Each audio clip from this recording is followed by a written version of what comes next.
Saludos alumnos y alumnas de quinto grado, bienvenidos al desarrollo de la guía de aprendizaje de lenguaje, la que corresponde a la fase 3, semana 15.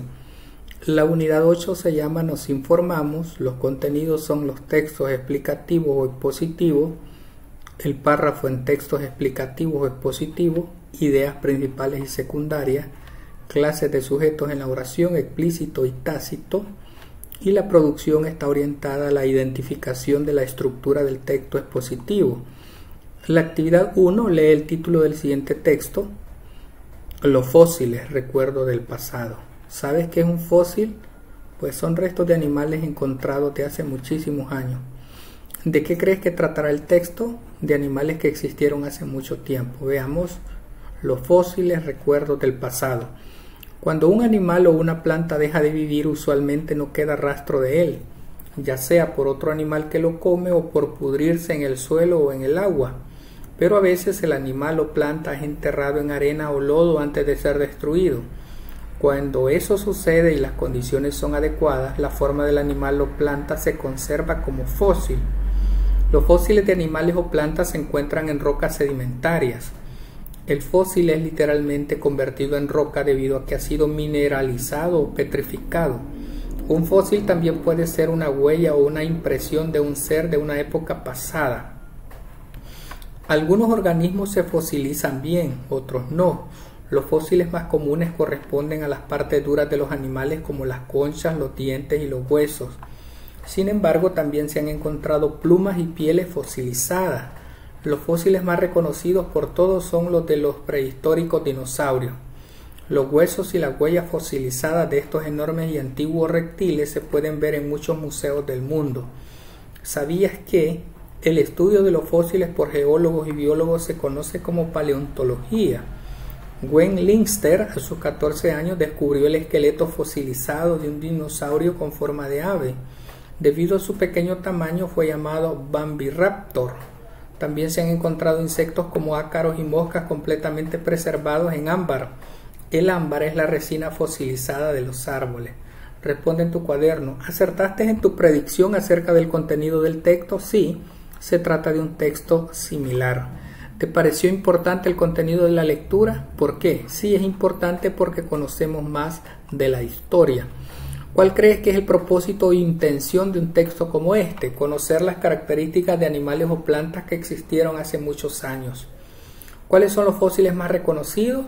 Los fósiles de dinosaurios y de hombres primitivos que vivieron en las épocas pasadas. ¿Dónde se pueden encontrar restos y huellas de los enormes y antiguos reptiles? En los museos conservan esta evidencia científica. Vamos al desarrollo. Actividad 2. Lee la información sobre la estructura y función del texto expositivo. Los textos expositivos tienen como función informar al lector de forma clara sobre un tema específico. Estos están estructurados en párrafos que presentan el tema, lo desarrollan y lo concluyen.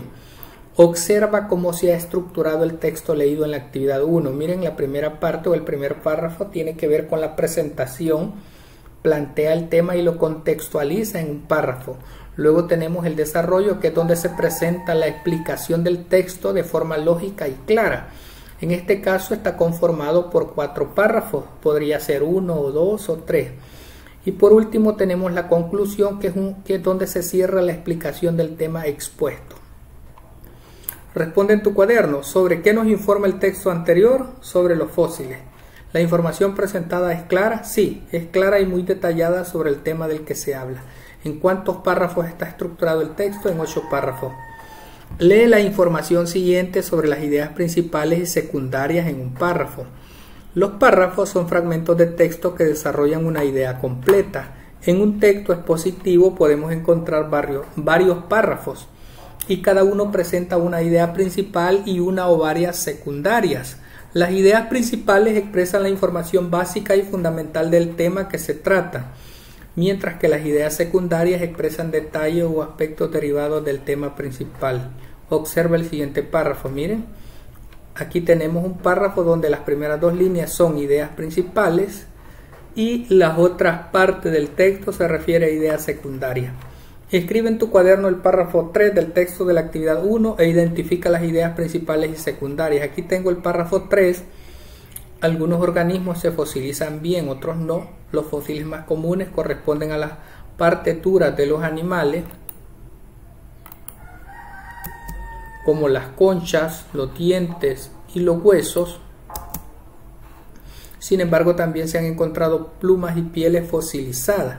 Miren, ¿cuál sería la idea principal? Los fósiles más comunes corresponden a partes duras de los animales, como las conchas, los dientes y los huesos. ¿Cuál sería la idea secundaria? Sin embargo, también se han encontrado plumas y pieles fosilizadas. Vamos a la actividad 4, clases de sujetos en la oración. Los párrafos están formados por oraciones. Las oraciones son un conjunto de palabras con sentido en las que siempre existe un sujeto. El sujeto es la persona, animal o cosa de quien se habla, y un predicado, que es lo que se dice del sujeto. El sujeto en la oración puede clasificarse en explícito e implícito o tácito. Veamos cuál es el sujeto explícito. Es aquel que aparece escrito en la oración. Por ejemplo, en la oración, los fósiles de animales o plantas se encuentran en rocas sedimentarias. Los fósiles de animales o plantas es el sujeto. Veamos ahora qué es un sujeto implícito o tácito. Es aquel que no aparece escrito en la oración, pero se puede sobreentender. En la oración, por ejemplo, se conserva como fósil, el sujeto es él. No está escrito, pero está implícito. Lee los siguientes ejemplos, identifica el sujeto y clasifícalo en la siguiente tabla. Miren, ejemplo, los insectos pueden fosilizarse. ¿Cuál es el sujeto? Los insectos. ¿Qué tipo de sujeto es? Es un sujeto explícito. Veamos otra oración. Los dinosaurios son prehistóricos. ¿Cuál es el sujeto? Los dinosaurios.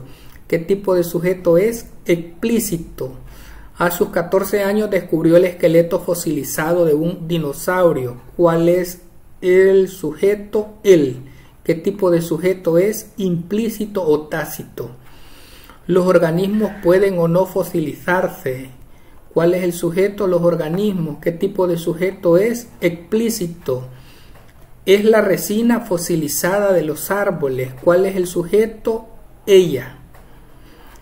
¿Qué tipo de sujeto es? Implícito. Escribe 3 ejemplos de oraciones en las que se use sujeto implícito, se use sujeto explícito y tácito. Tenemos 3 ejemplos de oraciones donde hay un sujeto explícito. La casa es de madera, el sujeto explícito, la casa. Mi hermano juega en el patio, el sujeto explícito, mi hermano.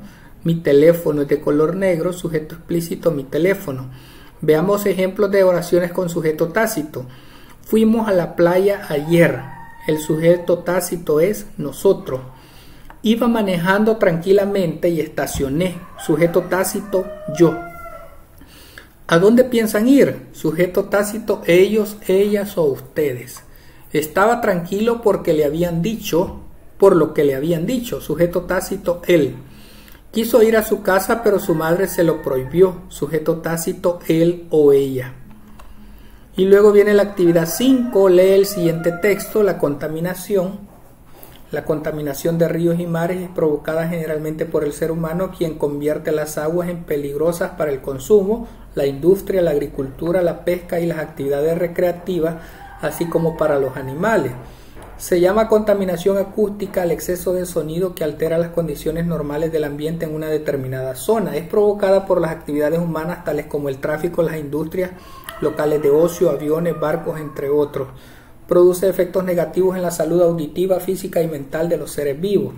Los productos químicos son grandes contaminantes. Estos incluyen derivados del petróleo, solventes y pesticidas.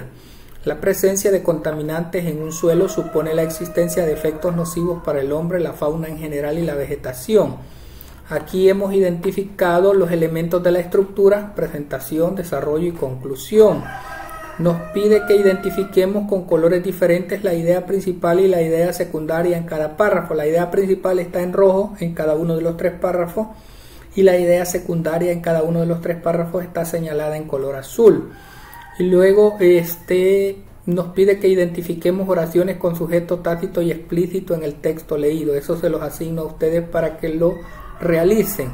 Así es que de esta manera, alumnos y alumnas, estaríamos completando la guía de continuidad educativa del lenguaje de 5º grado, la que corresponde a la fase 3, semana 15.